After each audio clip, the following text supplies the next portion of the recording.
सुप्रभात विद्यार्थियों आप सबका स्वागत है आपके अपने YouTube channel Hindi classes NCERT और सीबीएसई फॉर्म मेधावी कौशिक।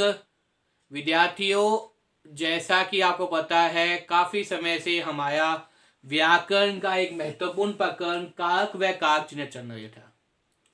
वास्तव में कारक क्या होता है, कितने कारक चिन्ह होते हैं, कौन कौन से कारक के भेद होते हैं, इससे संबंधित कई वीडियो बनाकर मैंने अपलोड कर दिए विद्यार्थियों। और मुझे पूरी उम्मीद है विद्यार्थियों कि आपने उन वीडियो को देखा होगा, आपको समझ में आया होगा। देखिए विद्यार्थियों, मेरा नाम मेधावी कौशिक है और मैं हनुमानगढ़ टाउन का रहने वाला हूँ। ये मेरे कॉन्टैक्ट नंबर है। अगर आपको कुछ भी पूछना है तो आप पूछ सकते हैं, व्हाट्सअप कर सकते हैं, फ़ोन कर सकते हैं। इसके साथ ही कमेंट बॉक्स में लिख सकते हैं। यथासंभव मैं आपके प्रश्नों का जवाब देता रहता हूँ। जैसे कई मेरे कमेंट बॉक्स में आए हुए हैं कि अनंका और छंद कराए जाए सर, तो जैसे ही आपका टॉपिक खत्म होता है उसके बाद मैं अनंका गाऊंगा, अनंका के बाद छंद गाऊंगा विद्यार्थियों। तो देखिए कारक, क्योंकि जो अपना चल रहा था पैटर्न के हिसाब से वाक्य के अंदर कारक दिए हुए थे, इसलिए मैंने कारक कहा हूँ। और आज 5वां कारक हम पढ़ रहे हैं। इसके बाद 3 कारक और बचेंगे।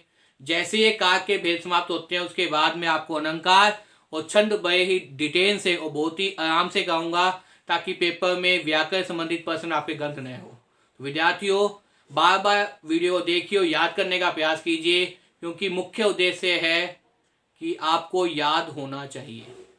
पेपर के अंदर प्रश्न सही होने चाहिए।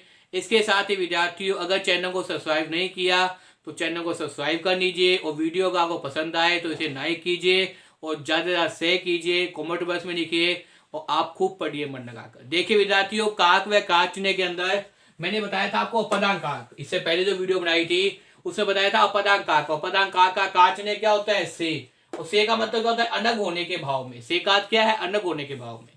ये मैंने इससे पहले वीडियो बता दिया था कि जब कोई चीज अलग होती है, जैसे मेरे हाथ से क्या है, पेन छूट गया, तो पेन मेरे हाथ में नहीं है, तो यहाँ पे क्या हो गया? मेरे हाथ से पेन छूटना।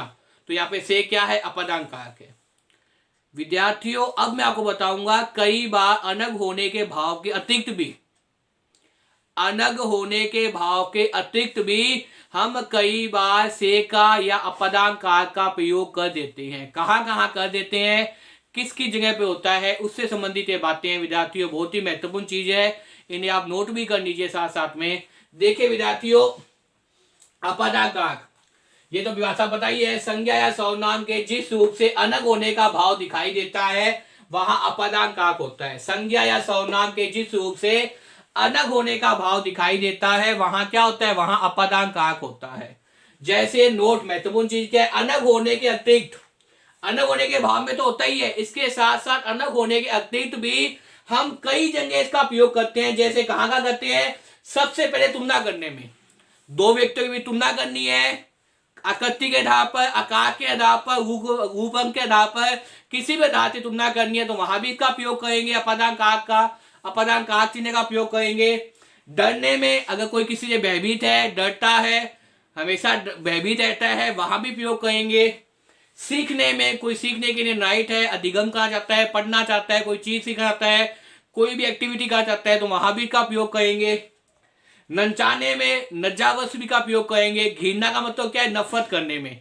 आदि अनेक जगह क्या है, हम इसका प्रयोग करते हैं। आदि अनेक भाव में हम इसका क्या करते हैं? प्रयोग करते हैं। जैसे अलग होने के अतिरिक्त अपदान का प्रयोग किसमें होता है भाई? तुलना करने में। दो व्यक्तियों की भी तुलना कर रहे हैं, दो वस्तुओं की भी तुलना कर रहे हैं, तो वहां भी क्या करेंगे? अपदान कारक का प्रयोग करेंगे। इसी प्रकार से डरने में, अगर आप भयभीत है, किसी से डरते हैं, वहां भी किसका प्रयोग करेंगे? अपदान कारक का प्रयोग करेंगे। अगर आप लोग क्या करें, कोई चीज सीखना चाहते हैं तो वहां भी किसका प्रयोग करेंगे? अपदान कारक का प्रयोग करेंगे, अपदान कारक चिन्ह लगाएंगे। नंचावश में भी क्या करेंगे? अपदान कारक का प्रयोग करेंगे। और घृणा में भी, घृणा का क्या अर्थ होता है विद्यार्थियों? नफरत। क्या अर्थ होता है विद्यार्थियों? नफरत। यहां भी हम क्या करेंगे? कारक चिन्ह, अपदान कारक का प्रयोग करेंगे। देखिए विद्यार्थियों, एक एक शब्द का अर्थ पता होना चाहिए। तुलना में, डरने में, सीखने में, नचाने में, घृणा में, आदि के भाव में। भाव का मतलब क्या है? विचारों के अंदर, सोच के अंदर, कथनों के अंदर, कुछ ही कह दीजिए, में क्या कहेंगे? इसका प्रयोग किया जाता है। किसका प्रयोग किया जाता है विद्यार्थियों?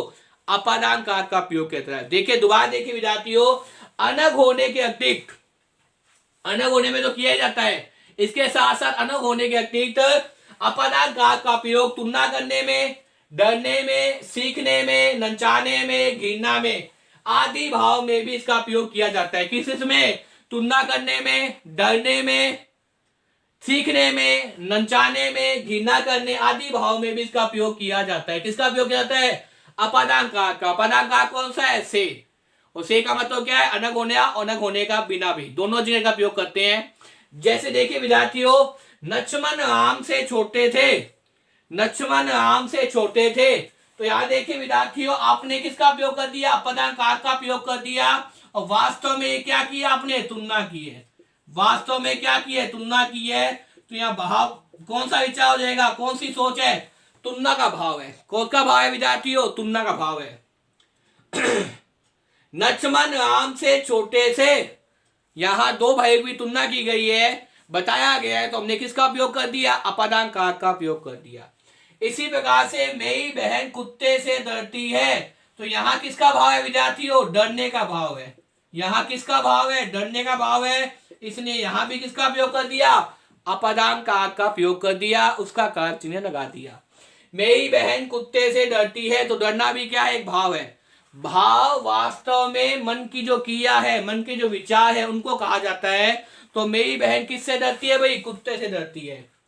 रमेश अध्यापक से गिटार सीखता है, तो यहां किसका भाव है भाई? यहां भी आपने किसका भाव बता दिया? सीखने का भाव है। यहां भी किसका भाव है विद्यार्थियों? सीखने का भाव है। इसलिए आपने किसका प्रयोग कर दिया? अपादान कारक का प्रयोग कर दिया।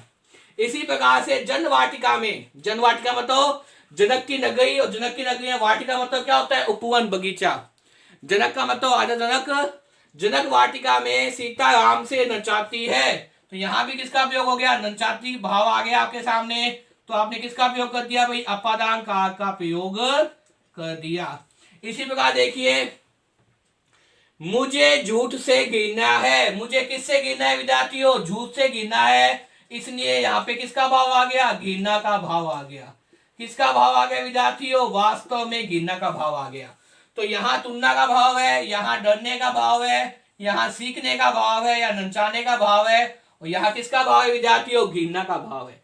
इस प्रकार आपने देखा कि अपादान कारक के अंदर कई बार हम से का प्रयोग अनग होने के अर्थ में भी करते हैं, और कई बार से का प्रयोग अनग नहीं होने के अतिरिक्त भी किया जाता है।